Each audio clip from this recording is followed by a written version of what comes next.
So hi, I'm Seth. Hi, I'm Erika, and welcome to the second episode of Food Finders. Today we're gonna be reviewing ramen. So when my producer told me this, I was so freaking excited because I freaking love ramen. We're gonna go to 5 different places. My criteria for judging is the broth. I'd really like it if it was thick and it coats your mouth a bit because of the fattiness from the bones that's been simmered for a long period of time. For the ajitsuke tamago, which is the egg, I like it to have the custard-like center. So, Runny yolk. Yeah, not too hard. Noodles wise, springy, definitely I prefer the firmer types. So without further ado, let's head to our first destination. We're now at Ramen Keisuke Tonkotsu King. This is the Paya Lebar Square outlet. This is one of my favorite ramen places. Same. I'm sure a lot of you know this. It's very popular. Mr. Keisuke, the CEO of Ramen Keisuke, is actually a ramen champion. He won the ramen champion in 2011 in Tokyo, and he is known as the ramen king in Japan itself. For this one, the Paya Lebar Square, it's kind of like a really cute, like hole in the wall, very cozy. It kind of feels like Japan, where it's like all small and cramped, and everyone stares at you to finish eating. So what I really love about Tonkotsu King is that they have complimentary hard-boiled eggs and also green sprouts. This is called the Tonkotsu Special. So it's a $14.90, and it comes with everything here from the black fungus to the spring onion and also the tamago. You can choose the kind of broth you want. You want like light, normal, or strong. In terms of the soup, you can actually see like little bits of fat floating around, like the collagen. Itadakimasu. You gotta train you to say that like in one of the places. No. Itadakimasu. No. Very strong pork flavor. It has the thing that I talked about earlier about how it will coat your mouth. The noodles are a bit too soft for my liking. Really? But there's still the option to change it to harder noodles. You can specify in the form. They got the egg hardness pretty spot on. Still pretty custardy. Fun fact, Keisuke actually owns their own chicken farm. So like the eggs are from their own chicken farm. This broth, it's a bit on the heavier side, so that's my personal preference, which I really like. But it's like really on the gelat side. So I think after this, you really feel like, oh my gosh, I've eaten This a lot. can become a bit overwhelming.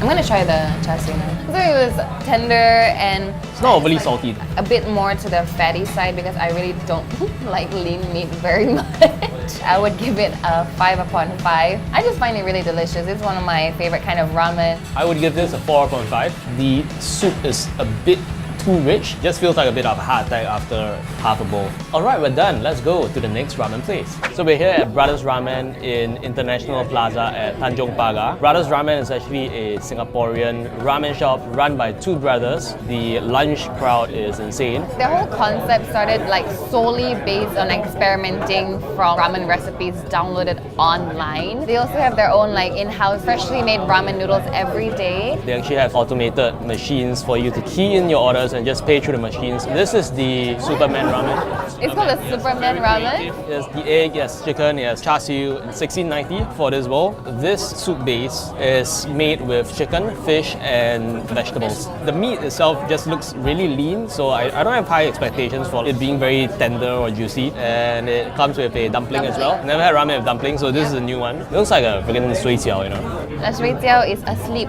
No, not sui jiao. Oh, you didn't do the Japanese way of eating it. Which is what? You have to say itadakimasu. Itadakimasu! I like how rich looking the soup is. Actually, I'm not a fan of the broth. I like the chicken one. Really? I prefer the pork one. But I love the noodle texture. It has the right balance of chewy and bouncy. It feels very eggy, like a very Singaporean style of noodles. Springier than some of the noodles we have. I like this actually a lot more. So I tried the lean char siu. Yeah. And I'm not feeling it.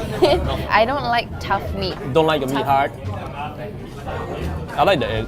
It's seasoned really well. You can see the marinade is penetrated a lot more, so Stop saying that word. the dumpling is made of minced chicken, mushrooms, and chestnuts. Tastes pretty meh. The meats, because like they are so lean, it actually goes with like the very fat soup. So my final verdict is 3 upon 5, but that's because it was really my personal preference. I actually quite like chicken-based broth as well, and I like the thicker, creamier type where it's quite similar to tonkotsu. You get like the creamy textures as well. I would actually give it 4 upon 5. We're done here, so let's go to the next one. So we're here at Takagi Ramen at Ang Mo Kio. The owners of this place just really love ramen. They even went to school in Japan just to learn how to make it. Ramen is kind of like the hawker food in Japan. When they were in Singapore, they couldn't find like a good affordable, ramen. So the concept here is very much neighborhood, casual, affordable ramen. One of the first times I actually tried Takagi ramen was through delivery. The packaging was what really stood out for me. It's a customized package and it separates the noodles from the soup itself. So when it arrives at your house, it's not soggy. So we have here the Takagi ramen bowl with us. It costs $6.90 and you can add on $1 for the ajitsuke tamago. This is one of the most affordable ramen places that we've been to so far. This is actually pork collar, so it's a bit lean, but like when I was trying to pick it up, it actually started to just disintegrate. They've prepared it in such a way like it really just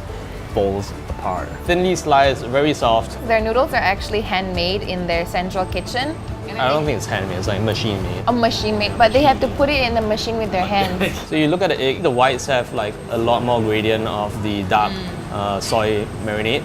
I think the egg is really well done. Some places add a lot of mirin, so like you get a lot of sweetness in the egg seasoning, but not this one. It's more towards the savory side. If you ever run out of noodles, there's actually one free refill for every bowl. I really like the noodles. I like that springiness. It's not too hard, but also not too soft. This is really light in the sense that you don't get like oil. The flavor itself is not so overpowering. You don't feel gelat or like you don't get too sick of it like the more you keep eating because it's quite light, but it's still delicious. Very light broth, but it still retains like a lot of the intense flavors. I guess I would give it a 4.5 because it's $6.90, but it's still delicious. Why not 5 stars? I think it's just, I don't know, I can't describe it. It's like lacking a bit of like something. One like more like oomph.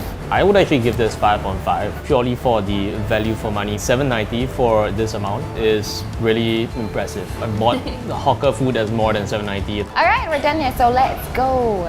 So we're here at Ramen Nagi in Suntec City. Ramen Nagi has really made a name for itself by winning Ramen Champion 3 times in Tokyo. They are very proud of their customization as well. You can make your richness of taste light, normal, or rich. So we have here the Butao King. This one is actually $13.90. If you wanna add on the tamago, it's another $2. Altogether, this is $15.90. Seth and I have different bowls. I can either choose to have the cabbage, which is what I have, or you can choose the spring onion instead. For the pork, you can choose either the pork shoulder or the pork belly. Soup looks super gao. It looks super oily. This is Hakata style ramen. This tends to be a lot thinner. Like when I first tried the broth, instantly strong garlic flavor just hit me. I don't hate it. I like garlic, so. This is more on the heavier side for me actually. It's actually the best egg I've had so far. Splits open really easily. Like it's so super soft. That is the tastiest so far. Yeah, the texture is so good. For the noodles, is it too soft for you? It's a bit soft for me. I like the texture because it's just thinner. It's still a bit on the softer side, but again, you can still choose whether you want your noodles to be hard, extra hard, normal, soft, and then extra soft. It seems to have like a much larger range of customization. Oh my god, yum. You get different layers of meat and then fat, really juicy, tender. Do you like it? Good. Like she likes it a lot. You want to try the shoulder now? Yeah, let's try the shoulder. I'm not crazy about it.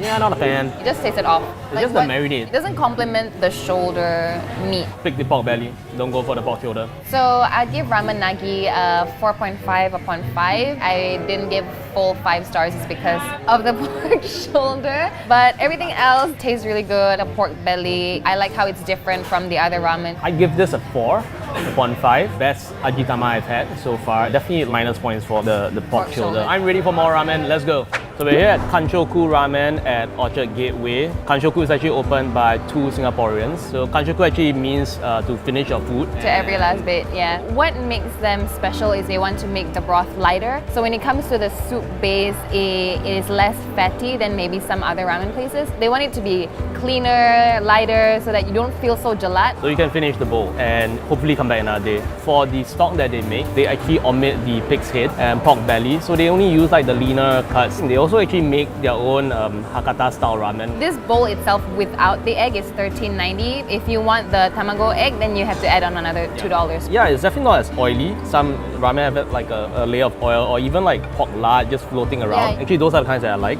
They're very light. So I'm gonna use my chopsticks to cut the egg open. So it's very custody, but like you can see from the marination, it hasn't been marinated very long. It doesn't penetrate very deep in. It's gonna give you like a very lightly seasoned ajitsuke. but the consistency is really good. It's not been marinated long, but I still like it. I didn't cut it as well as you. Oh, weak chopstick skills, that's why. Normal firmness noodle is definitely too soft for me, so I would probably have opted for like the hard texture. I finally tried the soup and very clear but still very flavorful. The noodles are not as bouncy as I would like them to be. A bit more on the softer side. It still tastes good. This is the pork char siu. The soup version is only braised, so they don't char it or whatever. It's still fairly tender actually. You can see a lot of like the fat. But the char siu for me, flavor-wise, it's a bit bland. It's actually a lot of noodles, man. I'll give this a 3 among 5, probably. The general seasoning are all very light, which is again not really my preference. I prefer like a heavier seasoning. I can see how Kanshoku ramen is something that people can eat every day because it's really not that gelat. I would give it like a 3.5 upon 5. I would totally come back, especially to try their truffle ramen because like that's what they became super popular for. Okay guys, so we come to the end of this episode. What's your favorite ramen? My favorite ramen, hands down, because of the value, is Takagi ramen. It's really hawker price ramen that you just simply cannot find anywhere. I'm actually really torn between keisuke and ramen nagi. They're really delicious in their own ways, but for me, keisuke still comes out on top. Alright guys, thanks for watching. Let us know what you want to see next. Bye-bye! Right, bye!